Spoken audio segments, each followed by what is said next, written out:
Last moment revision में आप सभी का स्वागत है दोस्तों। देखिए, इस सीरीज में हम लोग रेलवे ग्रुप डी के पिछले साल जितना भी क्वेश्चन पूछा गया था साइंस का, उसका हम लोग चैप्टर वाइज सोल्यूशन देख रहे हैं। देखिए, इस चैनल पर पिछले बार के रेलवे ग्रुप डी में जितना भी साइंस का क्वेश्चन पूछा गया था, उसका हम लोग शिफ्ट वाइज सोल्यूशन भी करा चुके हैं। यदि आपने अभी तक उस वीडियो को नहीं देखा है तो डिस्क्रिप्शन में उसका लिंक दिया हुआ है, वहां पर जाकर आप लोग एक बार अवश्य देखिएगा। वीडियो स्टार्ट करने से पहले आप सभी से यह रिक्वेस्ट है कि यदि आपने अभी तक इस चैनल को सब्सक्राइब नहीं किया है तो चैनल को सब्सक्राइब करना न भूलें। तो चलिए शुरू करते हैं दोस्तों। आज का पहला क्वेश्चन है, कौन सा नियम कहता है कि रासायनिक अभिक्रिया में द्रव्यमान को न तो उत्पन्न किया जा सकता है और न ही नष्ट किया जा सकता है। ऑप्शन ए क्या है? स्थिर अनुपात का नियम, बी व्युत्क्रम अनुपात का नियम, सी ऊर्जा संरक्षण का नियम, या डी द्रव्यमान संरक्षण का नियम। तो इसका सही आंसर क्या हो जाएगा? ऑप्शन नंबर डी द्रव्यमान संरक्षण का नियम। देखिए, रासायनिक अभिक्रिया किस नियम को फॉलो करता है? द्रव्यमान संरक्षण का नियम। ठीक है, अब नेक्स्ट क्वेश्चन देखिए, संतुलित रासायनिक समीकरण किसके अनुरूप होता है? सिंपल क्वेश्चन है, इसका सही आंसर क्या हो जाएगा? ऑप्शन नंबर ए संतुलित रासायनिक समीकरण किसके अनुरूप होता है? द्रव्यमान संरक्षण के नियम के अनुरूप होता है। देखिए, द्रव्यमान संरक्षण का नियम क्या कहलाता है कि देखिए, जितना जैसे कोई भी रासायनिक हो गया तो अभिकारक हो गया। ठीक, इधर क्या रहता है आपका? अभिकारक रहता है। अभिकारक मिलकर क्या बनाता है? उत्पाद बनाता है। ठीक, तो देखिए, अगर अभिकारक का द्रव्यमान x किलोग्राम है तो इसका भी कितना द्रव्यमान होना चाहिए? x किलोग्राम ही होना चाहिए। ठीक, तो रासायनिक द्रव्यमान संरक्षण नियम क्या कहलाता है कि अभिकारक और उत्पाद, ठीक, दोनों का जितना भी रिएक्शन करके बनाता है उसका द्रव्यमान क्या होता है? द्रव्यमान नष्ट नहीं होता, उसका द्रव्यमान उतना ही रहता है। अब आते हैं नेक्स्ट क्वेश्चन, 37 नंबर क्वेश्चन। एक रासायनिक अभिक्रिया के दौरान अभिक्रियाओं और उत्पादों के द्रव्यमानों का योग अपरिवर्तित रहता है। देखिए, क्वेश्चन क्या कह रहा है? एक रासायनिक अभिक्रिया के दौरान, ठीक है, अभिकारक अभिक्रियाओं और उत्पादों के द्रव्यमानों का योग अपरिवर्तित रहता है। इसे क्या कहा जाता है? तो इसका सही आंसर हो जाएगा ऑप्शन नंबर डी द्रव्यमान संरक्षण का सिद्धांत। नेक्स्ट क्वेश्चन देखिए, स्थिर अनुपात के नियम से 38 नंबर क्वेश्चन। निम्नलिखित वैज्ञानिकों में से किसने स्थिर अनुपात के नियम को प्रतिपादित किया था? तो स्थिर अनुपात का नियम किसने दिया था? इसका सही आंसर हो जाएगा जोसेफ प्राउस्ट। इसका सही आंसर क्या हो जाएगा? Joseph Proust. देखिए, एंटोनी लेवोजियर को क्या कहा जाता है? इनको बोला जाता है रसायन विज्ञान का पितामह।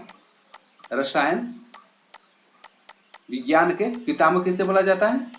एंटोनी लेवोजियर को बोला जाता है। ठीक, लेकिन क्वेश्चन क्या था आपका? स्थिर अनुपात का नियम किसने प्रतिपादित किया था? तो इसका सही आंसर हो जाएगा option number B Joseph Proust. अब आते हैं नेक्स्ट क्वेश्चन, वही क्वेश्चन, निश्चित अनुपात का नियम किसके द्वारा दिया गया था? Option number B Joseph Proust द्वारा। अब आते हैं नेक्स्ट क्वेश्चन, सेम क्वेश्चन है, इसका भी आंसर हो जाएगा जोसेफ प्राउस्ट। देखिए, कितना इंपॉर्टेंट क्वेश्चन है, कितना बार पूछा गया ग्रुप डी में। अब आते हैं नेक्स्ट क्वेश्चन, देखिए, निश्चित अनुपात किसे कहा जाता है? ऑप्शन नंबर देखते हैं, ऑप्शन नंबर क्या क्या दे रहा है। निश्चित अनुपात के नियम के अनुसार ऑप्शन नंबर ए, रासायनिक पदार्थ में भिन्न तत्वों के परमाणु के द्रव्यमान और रासायनिक गुण भिन्न भिन्न होते हैं। ऑप्शन नंबर बी, रासायनिक पदार्थ में यौगिक बनाने के लिए परमाणु छोटी पूर्ण संख्याओं के अनुपात में संयोजित होते हैं। ऑप्शन नंबर सी, रासायनिक पदार्थ में तत्व हमेशा द्रव्यमान के निश्चित अनुपात में मौजूद होते हैं। या ऑप्शन नंबर डी, रासायनिक पदार्थ में परमाणु अविभाज्य कण होते हैं जिन्हें रासायनिक अभिक्रिया में निर्मित या नष्ट नहीं किया जा सकता है। तो देखिए, निश्चित अनुपात के नियम के अनुसार क्या होता है कि रासायनिक पदार्थ में तत्व हमेशा द्रव्यमान के निश्चित अनुपात में होते हैं। जैसे कि हम लोग एग्जाम्पल से देखते हैं, एग्जाम्पल जल का सूत्र क्या होता है? H2 होता है। तो कभी भी आप कहीं का भी जल लीजिएगा तो उसमें हाइड्रोजन की मात्रा कितना रहेगा? 2 रहेगा, और ऑक्सीजन 2:1 में रहेगा। ठीक है, हमेशा क्या रहेगा? 2:1 में रहेगा। अब आते हैं नेक्स्ट क्वेश्चन, 42 नंबर। निम्नलिखित में से किस नियम के अनुसार दिए गए रासायनिक पदार्थ में हमेशा वही समान तत्व होते हैं जो वजन से एक निश्चित अनुपात में संयुक्त होते हैं? इसका सही आंसर हो जाएगा ऑप्शन नंबर है स्थिर अनुपात का नियम। नेक्स्ट क्वेश्चन 43 नंबर, देखिए, कार्बन डाइऑक्साइड के कार्बन के नमूने में 3:8 के द्रव्यमान अनुपात में कार्बन और ऑक्सीजन होती है। देखिए, कार्बन डाइऑक्साइड, ठीक, कार्बन का कितना होता है? 12 होता है, और ऑक्सीजन यानी कि 16 दूनी 32 हो जाएगा। तो 4 से 3 बार में और 4 से 8 बार में। तो देखिए, कार्बन डाइऑक्साइड जब भी बनेगा उसका अनुपात कितना रहेगा? 3:8 रहेगा। ठीक है, इसका हमेशा अनुपात फिक्स नहीं रहेगा। जब भी कार्बन डाइऑक्साइड बनेगा उसका अनुपात कितना होगा? 3:8 होगा। तो ये किस नियम के अनुसार होता है? तो ये आपका होता है लगातार समानुपात या स्थिर अनुपात का नियम। ठीक है, लगातार समानुपात को क्या बोलते हैं? स्थिर अनुपात का नियम, स्थिर अनुपात का नियम। ठीक है, जैसे जल का हम लोग एग्जाम्पल लिए थे, H2O, जल का कितना हो जाएगा? 2 हो जाएगा, और ऑक्सीजन का कितना होता है? आपका ऑक्सीजन का होता है 16। तो देखिए जल में जब भी मात्रा रहेगा 1:8 में ही रहेगा। आप चाहे कहीं का भी जल उठा के लीजिए, उसमें ऑक्सीजन और हाइड्रोजन, ठीक है, हाइड्रोजन और ऑक्सीजन का अनुपात कितना रहेगा, 1:8 में ही रहेगा। अब आते हैं नेक्स्ट क्वेश्चन 44 नंबर।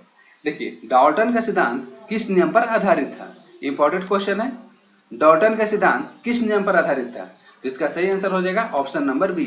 डाल्टन का सिद्धांत रासायनिक संयोजन पर आधारित था। और देखिए रासायनिक संयोजन मुख्य रूप से 2 नियम होते हैं। रासायनिक संयोजन के मुख्य रूप से कौन से नियम होते हैं, कितने नियम होते हैं, 2 नियम होते हैं। और ये 2 नियम कौन कौन से? पहला होता है द्रव्यमान संरक्षण का नियम, द्रव्यमान संरक्षण का नियम।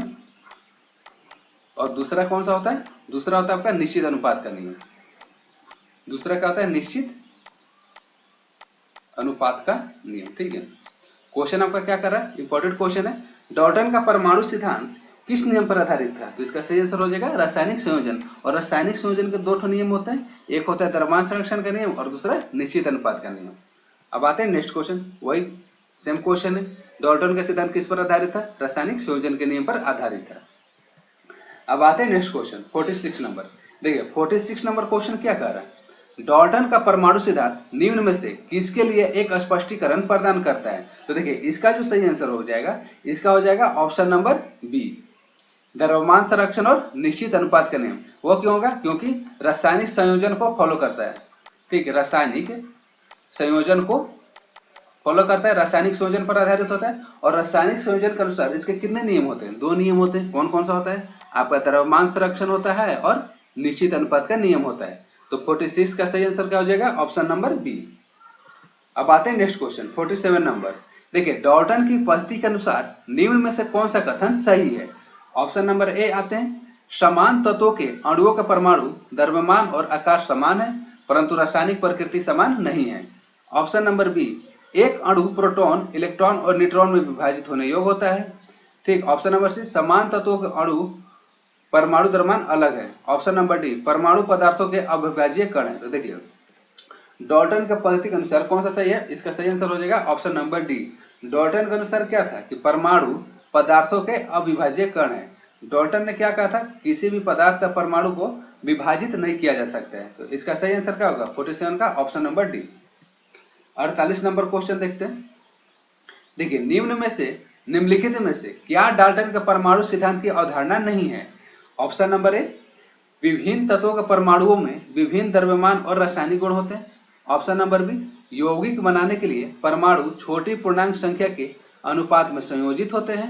ऑप्शन नंबर सी, परमाणु अदृश्य कण होते हैं जिन्हें रासायनिक अभिक्रिया में निर्मित या नष्ट नहीं किया जा सकता है। ऑप्शन नंबर डी, सभी पदार्थ छोटे कणों से मिलकर बने होते हैं जिन्हें अणु कहा जाता है। तो देखिए आपका 48 का सही आंसर हो जाएगा ऑप्शन नंबर डी, सभी पदार्थ छोटे कणों से मिलकर बने होते हैं जिन्हें क्या कहा जाता है? अणु कहा जाता है। ये डाल्टन ने नहीं कहा था। देखिए डाल्टन ने क्या कहा था कि सभी पदार्थ छोटे कणों से मिलकर बने होते हैं जिन्हें क्या कहा जाता है? परमाणु कहा जाता है, ठीक है, उन्हें क्या कहा जाता है? परमाणु कहा जाता है। अणु शब्द किसने दिया था? डेमोक्रिटस ने दिया था। अब आते हैं नेक्स्ट क्वेश्चन 49 नंबर। निम्नलिखित में से किसने परमाणु की अविभाज्यता के बारे में बताया? इसका सही आंसर हो जाएगा ऑप्शन नंबर ए, परमाणु की अविभाज्यता के बारे में किसने बताया? डाल्टन ने।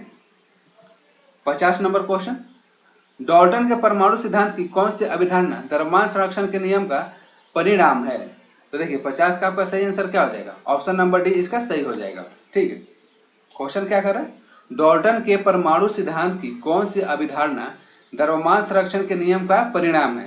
तो इसका सही आंसर क्या हो जाएगा? ऑप्शन नंबर डी, परमाणु अदृश्य कण है जो किसी रासायनिक अभिक्रिया से न तो उत्पन्न किए जा सकते हैं और न ही नष्ट किए जा सकते हैं। इसका सही आंसर क्या हो जाएगा? 50 का option number D. Next question देखिए, किसने प्रस्तावित किया था कि प्रत्येक तत्व में एक विशेष परमाणु द्रव्यमान होता है? इसका सही आंसर हो जाएगा ऑप्शन नंबर ए, डाल्टन। किसने प्रस्तावित किया था कि प्रत्येक तत्व में एक विशेष परमाणु द्रव्यमान होता है? तो इसका सही आंसर हो जाएगा option number A, Dalton. Next question, किस वैज्ञानिक ने पदार्थ की प्रकृति के बारे में बुनियादी सिद्धांत प्रदान किया था? तो सबसे पहले पदार्थ की प्रकृति के बारे में बुनियादी सिद्धांत किसने प्राप्त किया था? तो इसका सही आंसर हो जाएगा option number D, John Dalton. आते हैं नेक्स्ट क्वेश्चन 53 नंबर। डाल्टन की परमाणुवाद की कौन सी अभिधारणा द्रव्यमान संरक्षण के नियम का परिणाम है। ऑप्शन नंबर ए, सभी पदार्थ परमाणु नामक बहुत छोटे छोटे कणों से बने हेतु हैं जो रासायनिक अभिक्रिया में भाग लेते हैं। ऑप्शन नंबर बी, विभिन्न तत्वों के परमाणुओं के द्रव्यमान और रासायनिक गुण अलग अलग होते हैं। ऑप्शन नंबर सी, किसी दिए गए तत्व के परमाणु द्रव्यमान और रासायनिक गुणों में समान होती है। ऑप्शन नंबर डी, परमाणु अविभाज्य कण है जिन्हें रासायनिक अभिक्रिया में बनाया या नष्ट नहीं किया जा सकता है। देखिए 53 का सही आंसर क्या हो जाएगा? ऑप्शन नंबर डी, परमाणु अविभाज्य कण है जिन्हें रासायनिक अभिक्रिया में बनाया या नष्ट नहीं किया जा सकता है। ठीक है,